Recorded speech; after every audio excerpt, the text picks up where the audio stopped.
lazaiko izao hoe tereny olona hanaraka ny zavatra ilaina ankehitriny ny sitrapon'Andriamanitra mba hoe izay no atao hoe sitrapon'Andriamanitra, dia amboarina daholy ny voambolana rehetrarehetra mba hahafahana manatanteraka ny filany-tena mba ho lasa io sitrapon'Andriamanitra. Tsika tsy izany fa izay voasoratry ny tenin'Andriamanitra, voasoratry ny soratra masina no arahantsika, ary izany no hazontsika mafy hatrany hatrany mba tsy ho voan'ilay hoe fisainan'ny olombelona sy fahendren'ny olombelona no arahantsika ka ny manjary mahavoafitaka ny maro. Efa nampianarina teto moa izay tamin'ilay resaka hoe ny famantarana ny fampianaran-diso. Fa izay resantsika indray mahakasika ny fanasan-tompo dia tsy maintsy jerentsika sy tarafintsika hatrany ihany koa amin'ny voalaza hoe ny soratra masina. Tsy zavatra foroporontsika zany ny fanasan-tompo, fa efa hatramin'ny voalohany io mbola tsy azon'ny mpianatra aza tamin'ny fotoan'andron Jesosy mikasika ny fanasan-tompo zany, satria tamin'izany Jesosy nefa niteny hoe raha tsy misotro ny rako ianareo ka mihinana ny nofoko dia tsy ahazo hanananjara ao amiko Jesosy, ary tsy handova ny fiainana mandrakizay, fa izay rehetra misotro ny rako sy mihinana ny nofoko no manana fiainana mandrakizay.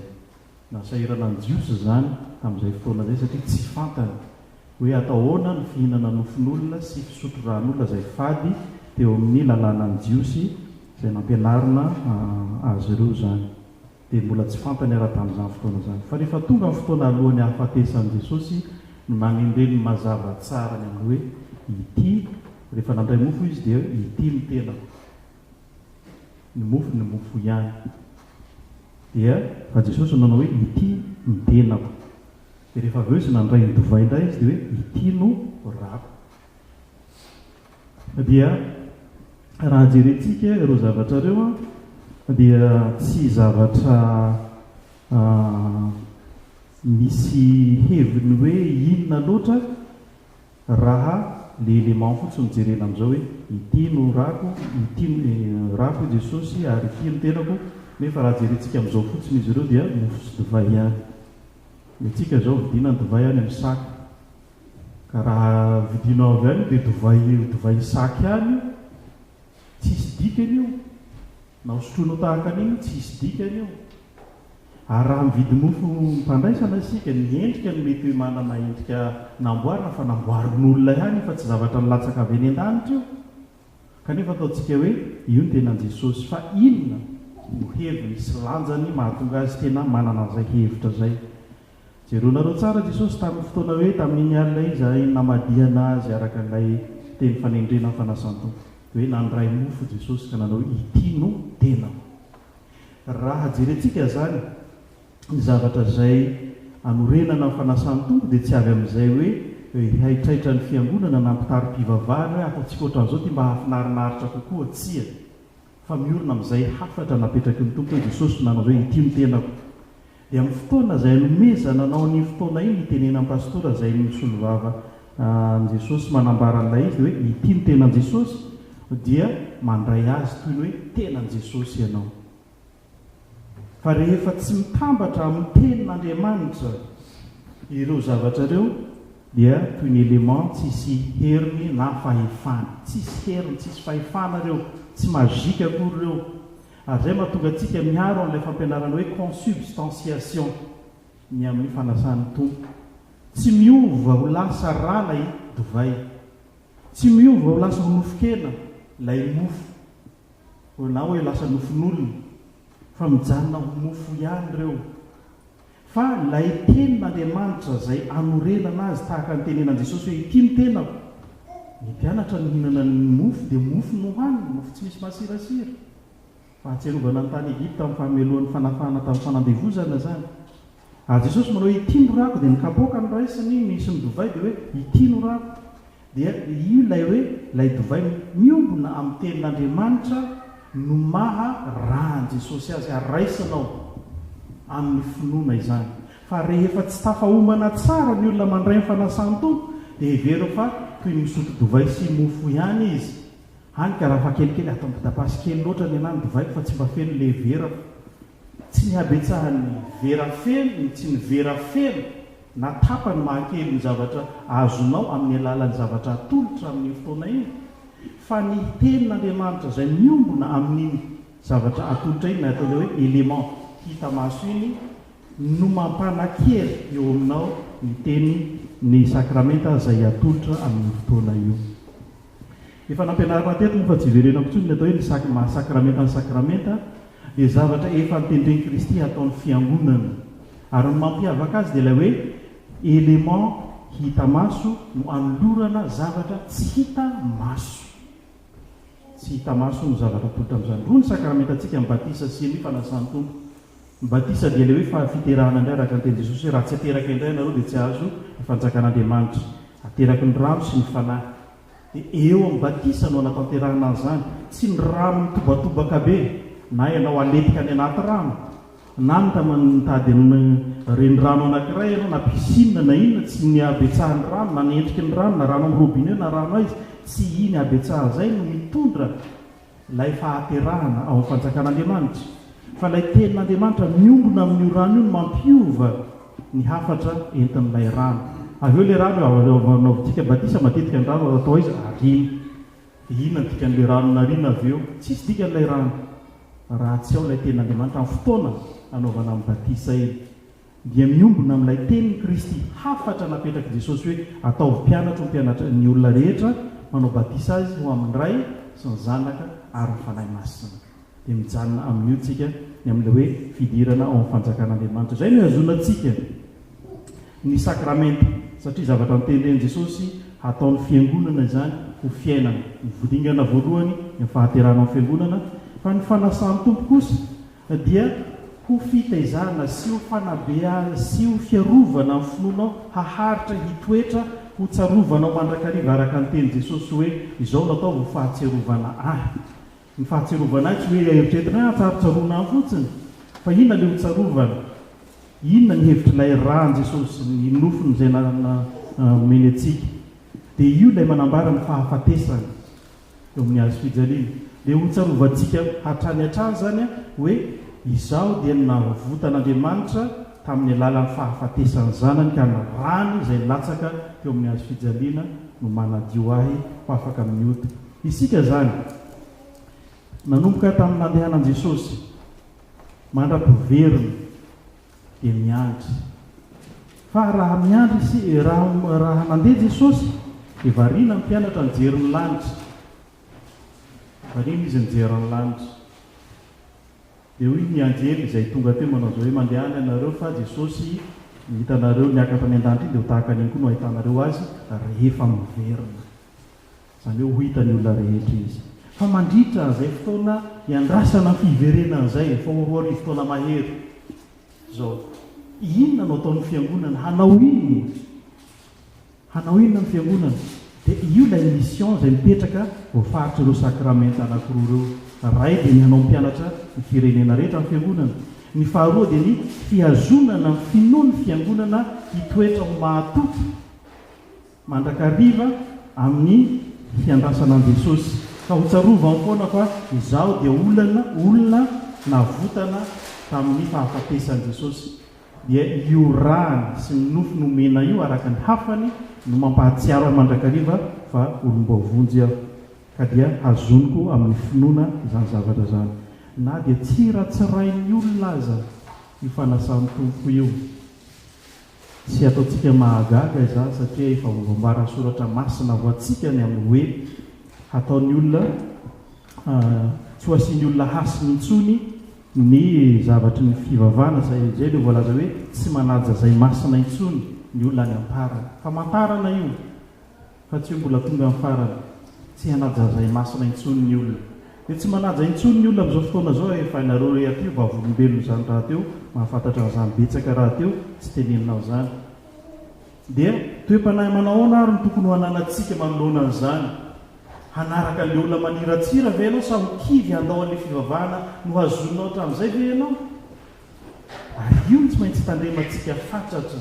hoe manoloana an'izany dia tokony ho tsarovanao mihazona ilay fampianarana natolotra anao mba tsy hahatonga anao hangatsika amin'ny finoana, tsy hahatonga anao halaina amin'ny fivavahana fa vao maika raha hijoro satria efa vaombarany soratra masina raha teo zany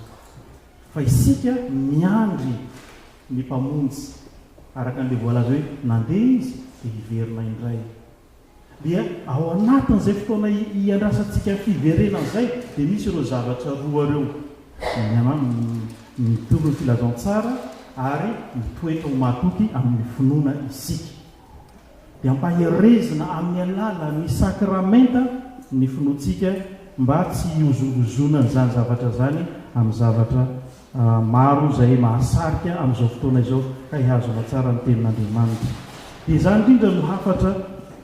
izay tiana hoe mamafisina amin'ny resaka fanasan'ny tompo ny fanasan'ny tompo dia tsy mipetraka fotsiny hoe ho fahatsiarovana fotsiny amin'izao fa misy manko manao zao hoe fahatsiarovana mpanahy fotsiny io lazain'i Jesosy io dia mipetraka eo izy dia tsarovana dia tsarovanatsika fa zao misy fivavahana manao an'izany mantsy dia tsarovana fotsiny fa tsy tanterahiny araka ny teny Jesosy hoe ny sakramenta dia ataon'ny fiangonana zany ary i Paoly apôstôly dia mampahatsiaro an'izany satria tsy zavatra nitsarovana fotsiny dia najanona amin'izao tamin'ny amin'ny tenenan Jesosy azy iny dia vita tamin'iny fa nitohizan'ny fiangonana zany ary Paoly apôstôly ary amin'ny Korintiana voalohany toko 10 dia ny andiny fahaenina ambin'ny folo jerenareo ake filazantsara nareo Korintiana voalohany toko 10 ny andiny fahaenina ambin'ny folo sy ny fahafito ambin'ny folo Corinthiens 10 16 à 17 zakoko izao amin'ny anaran'i Jesosy ny kapoaky ny fisaorana izay isaurantsika tsy firaisana amin'ny rany Kristy va izany ny mofo izay vakitsika tsy firaisana amin'ny tenan'i Kristy va izany hitatsika zany fa ao ny kapoaka izay manambara ilay divay izay atolotra ary ny mofo izay vakiny ny aina ny fiangonana zany Paoly apôstôly tsy apôstôly tahaka ny apôstôly rehetrarehetra izy niaraka tamin'i Jesosy teo fa apôstôly voantso manokana izy tamin'ny fiovampona tamin'ny lalana nakany Damaskosy izay andeha hamono ny kristianina sy sambotra azy ireo hanao azy any amponja no mifanena tamin'i Jesosy tsy hitany maso akory tsy hitany vatany na hoe niseho aminy teo hoe io Jesosy niseho aminy ohatran'izao tsia fa feo no nandrenesany amin'i Jesosy rehefa hanenjika ny kristianina izy hoe nahoana ianao no manenjika izay feon'i Jesosy izay no nanova azy ka lasa olom-baovao izy ary lasa fitaovana ka lasa nahafantatra ny hevitry ny tenin'Andriamanitra na dia fariseo ary izy tsy nahafantatra ny hevitry ny tenin'Andriamanitra fa rehefa nifanena amin'i Jesosy izy no hazavay ny fanahy masina izao ny hevitry ny soratra masina ity ka dia lasa fitaovana lehibe teo am-pilatanan'ny tompo izy ary nazava taminy tsy teo izy tamin'ny tenenan'i Jesosy na hoe ity kapoaka ity no fanekena vaovao mirako na ity mofo ity no tenako tsy teo dia Paoly apôstôly tamin'ny nanendren'i Jesosy any io fa nampahafantarin'i Jesosy sy nampianarin'i Jesosy azy amin'ny alalan'ny ireo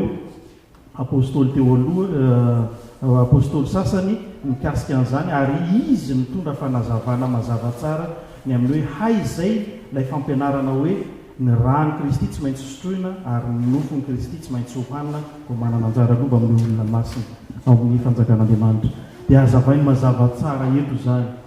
amin'ity epistily ho an'ny Korintiana ity hoe ny mofo izay vakitsika firaisana amin'ny tenan'i Kristy ny raha zay ny kapoaka izay raisitsika raisana amin'ny rahan'i Kristy zany dia ireo zavatra ireo efa niaina ny fiangonana ka tsy hoe tsarovana fotsiny amin'izao fa tena niainan'ny apôstôly sy ny fiangonana voalohany zany ary toy izy antsika mandrakakehhitriny izany fomba izany ary zay nitandemantsika fantatra tsy ho tahitaitra fotsiny sika hoe fiangonana ry mandindi ny fiangonanareo tsy mandindi tsika tsy natao andindi foana ny fiangonantsika fa ny fiangonantsika natao hisaina lalina ny hafatra sy ny tenin'Andriamanitra izay omeny mba hahatonga antsika ho vonona amin'ny fiandrasana indray fiverenan'i Jesosy izay ho avy indray izy dia io fanasan'ny tompo io zany no anisany anankiray izay hoentin'Andriamanitra mampahery ny finoantsika sy mampahatsiaro antsika hatrany ny famonjena lehibe izay natolony maimaim-poana ho antsika manaraka an'izany mahasakramenta azy dia tsy zavatra hoe zako hoe foroporon'ny fisainan'ny olombelona fotsiny io zavatra io fa zavatra efa voalazan'ny soratra masina toy izany fiangonana mandaka ankehitriny ka tsy azontsika hovaovana tika hoe ny mofo zay vakina dia solotsika biscuity fa biscuit ndray mba mahafinaritra mihinana azy fa reny mba misy endrika kokoa na solotsika ranona pampo tiana hoe limonade mibetsaka na hoe de ny anina ina coca-cola mibetsaka dia solona coca-cola ndray ty ka tsy izany no afatra nambarany soratra masina ireo zavatra élément voalaza ireo dia efa voatanisan'ny soratra masina mazava tsara ny amin'ny fanasana ary nampiso ny fiangonana tamin'ny voalohany koa aza dia satria nampiasa ihany ry zareo ny amin'ny dovay sy ny mofo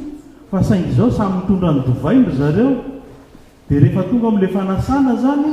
dia tsy mba natao araka n'ilay fomba zay nanaovan'ny fiangonana azy zay tokony hanaovan'ny fiangonana azy ny fanasana tamin'izay fotoana zay fa niaraka teo ry zareo dia samy nisotro ny dovay ny asasany mitondra tavoangy vaventy izy dia nisotro dia mamo izay nahatezitra amin'ny Paoly apôstôly nanitsy eo amin'ny Korintiana manaraka eo Korintiana voalohany toko faraka ambin'ny folo nanitsy ny amin'ny fanasana nareo hoe tsy manana trano izy tsy any ianareo mihinana raha ohatra ka teo mamo sy te hivoaka ohatran'io ianareo fa tsy manana hozaraina amin'ny hafa zay tsy manana izay nananarany tompo tamin'ny Paoly apôstôly ny fiangonana ny amin'ny fanitsiana ny fanasany tompo ka tsy alefa araka zay naimpon'ny olona tsirairay fotsiny ihany fa zay nanafarany ny fiangonana nanafaran Jesosy azy hiraisan'ny fiangonana ary eo indrindra no ambarany amin'ny andiny fahafito ambin'ny folo hoe satria iray ihany mofo dia tena iray ihany isika na dia maro azy fa isika rehetra dia samy nandray amin'izany mofo iray izany avokoa zany hoe ilay tenan'i Kristy izay atolotra amin'ny alalan'ny mofo dia manambara fa hoe ny tenan'i Kristy dia tsy mivakivaky tsy mizarazara fa iray isika reto na manana loha maro samy manana ny lohantsika tsirairay avy tsika eto za manana ny lohako ety samy manana ny loha vatana iray isika amin'ny Kristy Jesosy tena iray isika amin'ny Kristy Jesosy fa tsy mizarazara ary ny rahan'i Kristy manadio ny fisarasarahana zay fisarasarahana zay ny vatan'i Kristy mampiombona antsika ho tena iray satria ny vatan'i Kristy tsy mizarazara ary zay mahatonga antsika ampiaina ny famelan-keloka satria amin'ny loran'i Jesosy ny famelan-keloka noho ny tsy fahatanterantsika sy ny faharatsitsika sy ny tsy fahombiazantsika no ambarany amin'ilay rano manao zao hoe ity no rako izay latsaka ao anareo ho famelan-keloka mamela ny fahotantsika tsirairay avy satria maro amintsika ny tsy tanteraka ka engany isika mianakavy raha manatona ny latabatry ny tompo tsy handeha amin'izay fa hoe fahazarana hoe misotro dovay sy mihinana mofo fotsiny eo tsia fa misy an'izay hafatra ambaran'izay sakramenta zay ny eo anatin'ny fanasan'ny tompo ka dia tsy zavatra fombafomba ny foroniny io fa fomba lovain'ny fiangonana hatrany amin'ny fiangonana voalohany ka mandraka ankehitriny na dia miovaova ny fomba fisainany olona ny zavatra raketin'ny tenin'Andriamanitra dia mitoetra mandrakariva ary hazontsika hatrany zany fiainan'ny fiangonana izany dia ny tompony ampahery atsika mba hahafahantsika manaraka tsakany sy andavany ny zavatra zay ampianarin'ny fiangonana antsika ka tsy hokivona dia misy izy ato ny hoe manatsatso sy manimba eny hatramin'ny tenin'Andriamanitra zany hoe misy manimba daholo ny tenin'Andriamanitra kanefa tsy zany mampihemotra atsika sy haketraka atsika amin'ny fanarahana an'i Jesosy fa hiazona hatrany ny tenin'Andriamanitra ho fanazavana sy fanelo ny lalantsika mba hahafahantsika mitoetra mahatoky mandrapiavan'i Jesosy eny amin'ny ranon'Andriamanitra. N'Andriamanitra eny amin'ny voninahitra.